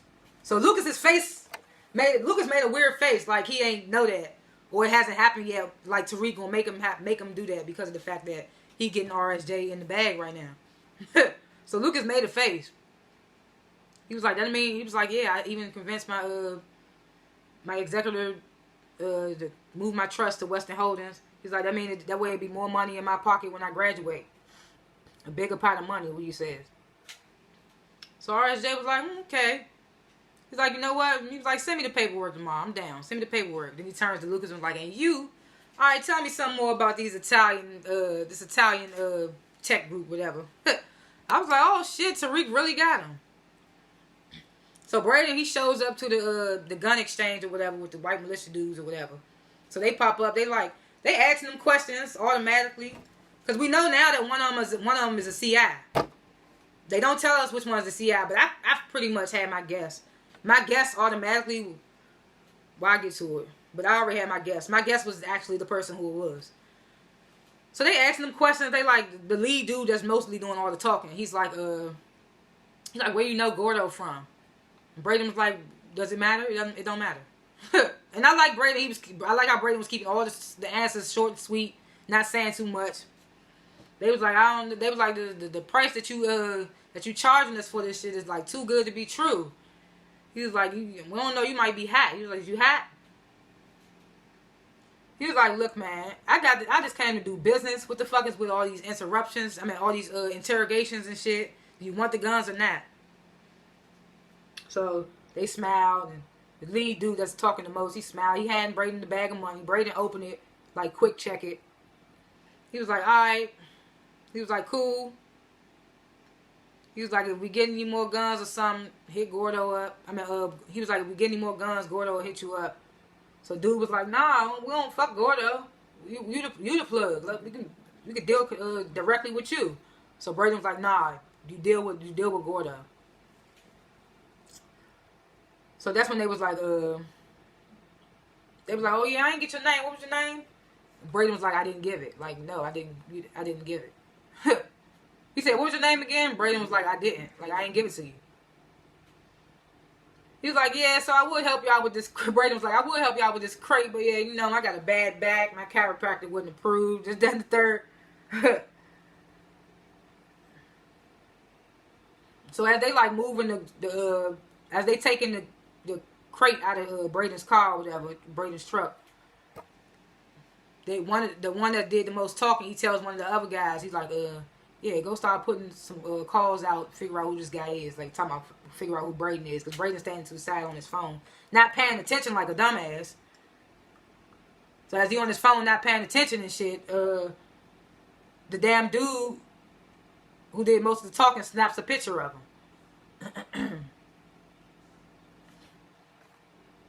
So Braden, he brings the money to this motel that Kane and Lorenzo was waiting at. He coming there all smiling like, got it the fuck done, niggas. He happy as shit he finally got through a task that Kane asked him to do. Because it ain't involved no killing. But he coming there, got the money, niggas. So Kane was like, all right, get the fuck out. So Braden like, damn, I thought we was going to count it. Lorenzo was like, man, you heard what Kane said. Get up out of here. Braden was like, man, I see where he gets his manners from. He's like, sorry. Then he left. Braden was like, I see where he gets his manners from Lorenzo. Then he was like, sorry, my bad. Lorenzo closed the door on Braden's ass. So Lorenzo was like, I don't even like being out here just exposed and all that. We need to hurry up and go. He was like he felt like they sitting ducks. So Kane was like, well, let me count the money first. And Lorenzo was like, all right, just hurry up. So we see Braden getting in his car leaving, and in the cut, it's the dudes that he just did the gun exchange with. So the lead one that was talking, he's standing in the cut. They got guns though. He got his phone. You see Lorenzo looking out the damn window still. So he snaps a picture of Lorenzo looking out the motel window. So they just assumed. They was like, well, I think he in there by himself. They assumed Lorenzo in there by himself. Like, I think he in there by himself. So they call over to the other 3 men. So it's about 5 of them. They start running towards the motel, getting in position. So the first three of the men, they bust in the motel room, start shooting. Kane popped like 2 of them. I think Lorenzo popped 1 of them. So they trying to come out the motel room. As they coming out the motel room, they started to have a shootout with the last 2 dudes, which was one of them was the one that did the most talking at the gun exchange and been taking all the pictures. So they having a little shootout. Then Drew and Gordo, they pull up. Gordo popped 1 of them, and then Drew shoot the one that was talking so much in like the back or something. So he scurries away. I think he got away or something.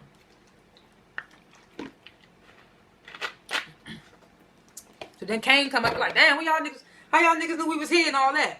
So then Lorenzo get I told him, while this whole shootout was going on and stuff, it was a time where Kane almost got shot and Lorenzo kind of like pushed him out the way. So, or was like willing to take that bullet for Kane.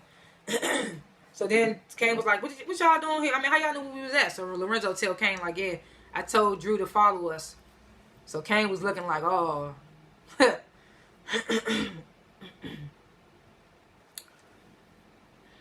So Drew was like, I bet you glad we wasn't in Queens now, huh? So Kane don't say nothing. So they was like, man, we need to roll out. No, before that, Gordon was like, oh man, I think I got hit. So they was all like, oh yeah, we need to roll. So Kane was like, hold on. So at this moment, for a minute, I didn't know what Kane was running to. Because I was like, what he's running to? And then his expression when he pulled something open, I was like, what is he looking at? I couldn't tell if he was smiling or if he looked mad. But then we found out later that he, since all the niggas got smoked, they took the guns back that they sold to him. So now they got the money and the guns. And all the niggas was dead except for one. The one that did the most talking and was taking all the pictures. So Drew and Gordo, they in the car. Drew trying to clean his cut. Talking about, you got lucky, you just got grazed. Gordo was like, shit, I ain't even feel it. All my adrenaline was pumping. He was like, man, one of them still got away. He was limping and shit. So Drew was like, well, you think they gonna come back and retaliate? Drew was like, Gordo was like, well, shit, the way you had him running for his life, he ain't gonna want that smoke and all that. So they little laugh. They look in each other's eyes and they start making out and stuff. And then Gordo was like, man, I thought we wasn't gonna do this. Drew was like, you want to stop? Gordo won't say nothing, so they continue to start making out and shit in the car. So then we get this car scene with Kane and Lorenzo. So Kane, he feeling away. He like, what? So he gets to asking Lorenzo, he's like, what made you call Drew? We was like, what made you call Drew and Gordo along? So Kane was like, man, basically I just thought about what I would do if I was in the gunman situation. Like, I would want backup, things like that. So Kane was like, shoot, now we got the money to pay Noma and we got some guns that we can sell to another buyer. Lorenzo was like, yeah, 100% profit for them. No, he was like, 100% profit for you. And Kane was like, for us, it's for us. He was like, that moment earlier when you, he was like, when you pushed me out the way, you saved my life. I could have died. I would have been dead. Lorenzo was like, look, man, no matter what we got going on, like, you still my firstborn. I was like, I liked it this moment. Even though I don't really care for Lorenzo's character, I was like, I like this moment. He was like, even though we have our differences or whatever, like, you still my firstborn. He was like, you know where I stand. I do anything to protect my family, period. Whether they right or wrong. He's like, I'm going to always ride for them. He was like, that's simple. Like, I'm always ride for them. Whether they right or wrong, I'm going to always protect my family. So Kane was like, family first, huh? So he started to feel it, like, yeah. So Kane was like, man, I'm my bad for how I did you, Lorenzo. He still call him Lorenzo. He don't call him Dad. Because I don't really think Lorenzo is his father. Is supposed to be his father? I don't know. Did we get into that? I don't know. But he was like, yeah, I'm sorry for how I did you, Lorenzo. He was like, but you know what? He was like, we good now. You good. He was like, your secret's safe with me. Like, we on good terms now. So now I'm thinking, what does this mean as far as the business? Is Lorenzo going to start, like, pulling the strings again? Or is he just going to let Kane take the reins? Or is Kane just going to take the reins? So now, Whitman, he's sneaking into the hardest place. Nobody's supposed to be there or whatever. He gets in. Diana's standing on the steps. He's still thinking it's not a setup or whatever. So he's like, what are you doing here? You're not supposed to be here. So Diana does a little smirk, pulls out her phone, calls the police, starts putting on a dramatic act. Like, oh my God, it's an intruder. Someone broke into my house. So then Whitman immediately realizes that it's a setup. He turns around. Monet comes out, pointing the gun at him. He get the, you can't do this. I'm a fucking cop. Like, you're not going to get away with it. So Monet was like, thanks for the advice. She's like, but I take my chances. She's like, and tell that bitch ass Kerry Milgram I said what's up. And then shot his ass twice in the chest. I was like, oh shit, she realized it's killed Whitman. She gonna be suspect number one. I was like, self-defense or no self-defense. However they about to play this shit. First I thought they was gonna chop the body up. But anyway, just have his ass be a missing person. But she was like, yeah, tell Kerry Milgram I said what's up. Shot his ass twice in the chest. Diana run over, Whitman landed dead. She's like, what the fuck? I thought the plan was like to get him arrested. So that's when Monet was like, didn't you want to help the family? And Diana was like, yeah, but if I knew it was going to mean to be an accomplice to murder, I would have never agreed to it. And Monet was like, exactly. That's why I didn't clue you in on the whole plan. That's why I didn't fill you in on the whole plan.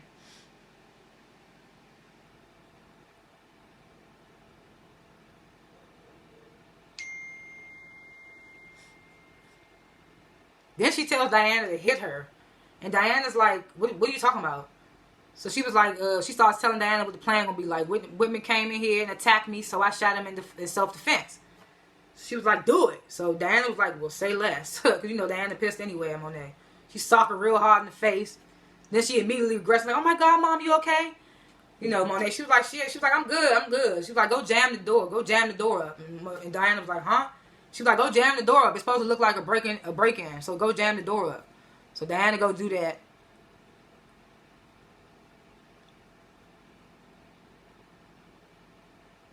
So then the cops show up, and they show Diana giving her statement. She put on a good act for the cops and all that.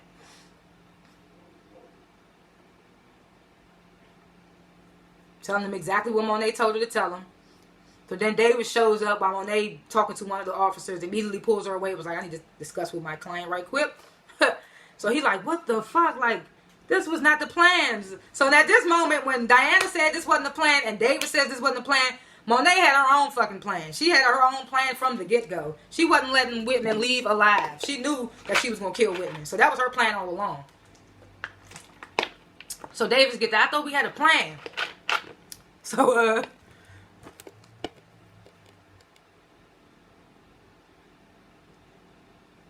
so Monet was like, I was defending myself and protecting my family. And Davis was like, man, you gotta send some shit now. He was like, but Whitman was like completely in the wrong, so you should be good. He was like, you should be able to beat the case. And Monet was like, I know, nigga, self-defense. Davis was like, oh, you a bad bitch.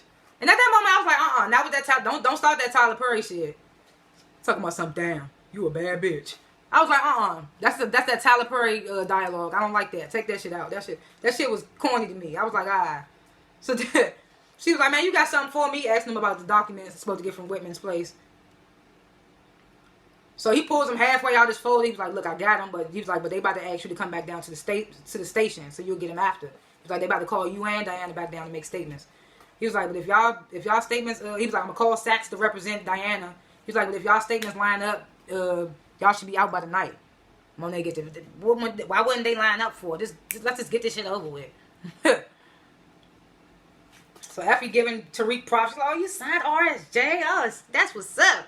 So Tariq was like, yeah, I did that. He was like, and the nigga seemed pretty cool and all that.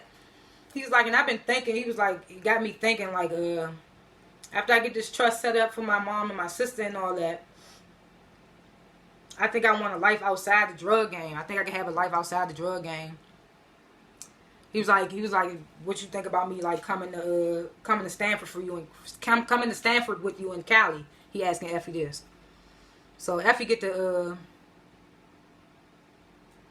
she was like, for real? She was like, I was like that. So she seemed happy about it. She was like, I was like that. And Tariq was like, I would too. So then he was like, what you wanted to talk to me about earlier? So I was like, oh, she definitely ain't gonna tell him now. So then at that moment, she started to take her jacket off. She just got a bra on. She like, oh, I forgot, and start kissing him or whatever. Like, trying to take the conversation away. So they started to make out, taking clothes off. You know how that sex scene starts, but they young, so we don't want to see that. So after the sex scene's over, they laying down in bed, and Tariq's knocked out. So Effie, she woke, she grabbed her phone, text Kane. So she texts Kane and like,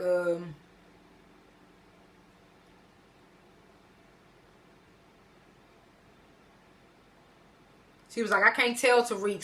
She was like, I can't tell Tariq about the Lauren situation. Like, I'm not going to do it. So I'm going to need you to just keep your mouth shut. She was like, I ain't never had a nigga like Tariq to hold me down and all that. And, like, you better not ruin this, basically. So Kane was like, all right, I got you. I ain't going to do nothing. So Effie was like, you for real? Like, for real? Kane was like, yeah, I got you. But I don't believe it. Well, Tariq might find out on his own. Well, he going to definitely find out. Lauren's not even dead, so. So Blanca, she shows up to the aftermath the next morning of the whole gun shootout with Lorenzo and Kane and them and the drug dudes, the white militia dudes. So she asked one of the other agents, one of the other DA agents, she's like, where's the CI at? Where's the CI at? So he was like, well, he got shot in the back and he's in critical condition, like it went through his spine or something like that. So now we know that the one that was the CI was the one that was doing most of the talking and the one taking all the pictures. But I knew that was him regardless because he was the one asking all the questions. He seemed hot. He was asking too many questions. So I knew it was him. So we now know that the CI was the one that survived. And ironically, he was the only one that survived. None of the other niggas that we didn't need didn't make it. But he in critical condition. So Blanca's like, look, I need to talk to him as soon as he wake up, as soon as you can get a chance. He was like, copy that. She was like, all right, get back to work.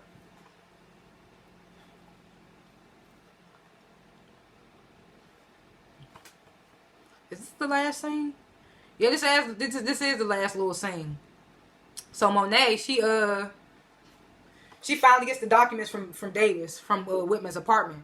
All her documents on her and stuff. So she sees something about a fingerprint. And I couldn't really see too much, but it said Lorenzo's name and then it had a fingerprint.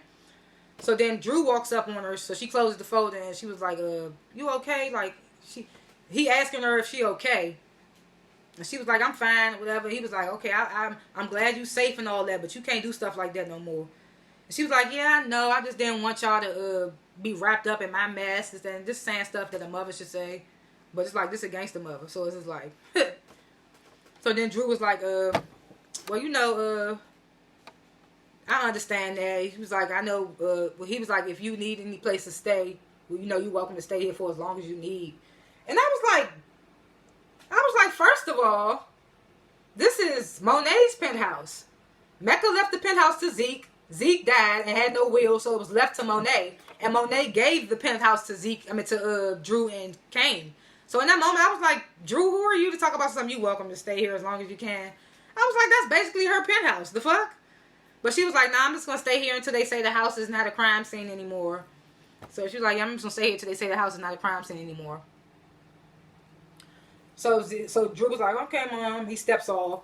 So Monet, something happened when she looked at the folder. Now we about to find out. I just wanted to say that whatever. So she called Davis and she like, let me see.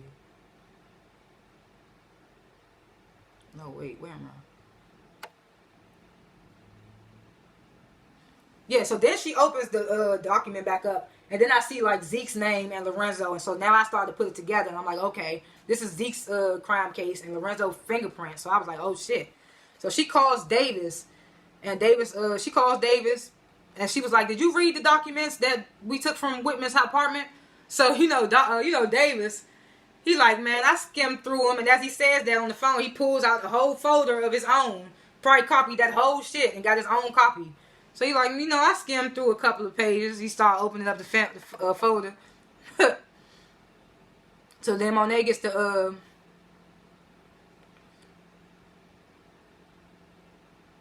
he was like, is there a problem? Like, what's going on? She was like, it's a big fucking problem. She was like, why is Lorenzo's fingerprint matching a partial print on a gun in Zeke's case or something like that? So Davis get the, don't jump to conclusions. Like, you don't know what that could be. He was like, I'll look into it. Don't jump to conclusions yet. I'll look into it. She was like, yeah, you do that. Then they hang up and then Lorenzo behind her. So I'm like, did he hear her? But he behind her. He's like, you okay, babe? Whatever. So she immediately like quickly closes the folder, turns around and was like, yeah, I'm fine. So he was like, did you get any sleep? And she was like, no, I ain't got no sleep. And he was like, you ain't got nothing to worry about. The cop said you ain't getting charged for Whitman's death and all that. You good. He was like, and I got you. He grabs her hand, try to move close. He was like, I got you. I love you, girl, and all that.